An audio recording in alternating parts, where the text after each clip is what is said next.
شامل کرتے ہیں اسلام آباد سے وسیم علی کی تفصیلات کے مطابق اسلام آباد میں C O Shama group international اور chairman Pakistan business forum Europe Sardar Zahoor Iqbal, media adviser Pakistan business forum France Khurram Shahzad Wazirabad, director شمع رائل سٹی ملک بشیر حیات اور فرانس کے معروف صحافی قاضی ظفر نے نیشنل پریس کلب اسلام آباد کا دورہ کیا، جہاں صدر نیشنل پریس کلب عبدالرزاق سیال، سیکرٹری ڈاکٹر فرقان راؤ اور راولپنڈی اسلام آباد یونین آف جرنلسٹ کے صدر طارق عثمانی نے نیشنل پریس کلب کے وفد کے ہمراہ مہمانوں کا پرتپاک استقبال کیا۔ اس موقع پر سینئر صحافی سرفراز راجہ، زیغم نقوی، ملک منظور احمد، لالا صدیق اٹک، میڈم عرفانہ اور دیگر معروف صحافی بھی موجود تھے۔ ملاقات کے دوران chairman Pakistan business forum Europe Sardar Zahoor Iqbal نے صدر نیشنل پریس کلب اسلام آباد عبدالرزاق سیال، جنرل سیکرٹری ڈاکٹر فرقان راؤ اور ان کی نومنتخب ٹیم کو مبارکباد پیش کی اور صحافی برادری کے کردار کو سراہا۔ سردار ظہور اقبال نے نیشنل پریس کلب کے لیے 5 لاکھ روپے کی فوری امداد کا اعلان کیا، جبکہ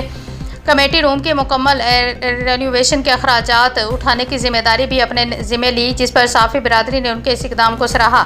اس موقع پر گفتگو کرتے ہوئے سردار ظہور اقبال نے کہا کہ میڈیا کسی بھی ملک کا اہم ستون ہوتا ہے جو عوام تک درست معلومات پہنچانے اور معاشرے میں شعور اجاگر کرنے میں بنیادی کردار ادا کرتا ہے۔ انہوں نے شمع گروپ انٹرنیشنل کی جانب سے نیشنل پریس کلب اسلام آباد کے ساتھ مکمل تعاون کی یقین دہانی کروائی۔ انہوں نے کہا ہے کہ اوورسیز پاکستانی ملک کا قیمتی سرمایہ ہے جو بیرون ملک رہتے ہوئے نہ صرف پاکستان کا مثبت تشخص اجاگر کر رہے ہیں بلکہ ترسیلات، زر، سرمایہ کاری اور مختلف فلاحی منصوبوں کے ذریعے ملکی معیشت کو بھی مضبوط بنانے میں اہم کردار ادا کر رہے ہیں۔ انہوں نے کہا کہ دنیا بھر میں مقیم پاکستانی ہر مشکل وقت میں اپنے وطن کے ساتھ کھڑے رہے ہیں اور قومی ترقی میں ان کی خدمات قابل فخر ہے۔ سردار ظہور اقبال نے وزیر اعظم پاکستان میاں محمد شہباز شریف اور فیلڈ مارشل سعید اعظم منیر کی سفارتی اور قومی سطح پر کی جانے والی کوششوں کو بھی سراہتے ہوئے کہا ہے کہ موجودہ قیادت نے مشکل حالات میں ملک کو مؤثر انداز میں سنبھالا ہے۔ انہوں نے کہا ہے کہ عالمی سطح پر پاکستان کا موقف بھرپور انداز میں پیش کیا جا رہا ہے، جبکہ معاشی استحکام، سرمایہ کاری کے فروغ اور بین الاقوامی تعلقات کو مضبوط بنانے کے لیے بھی عملی اقدامات کیے جا رہے ہیں۔ ان کا کہنا تھا کہ حکومت اور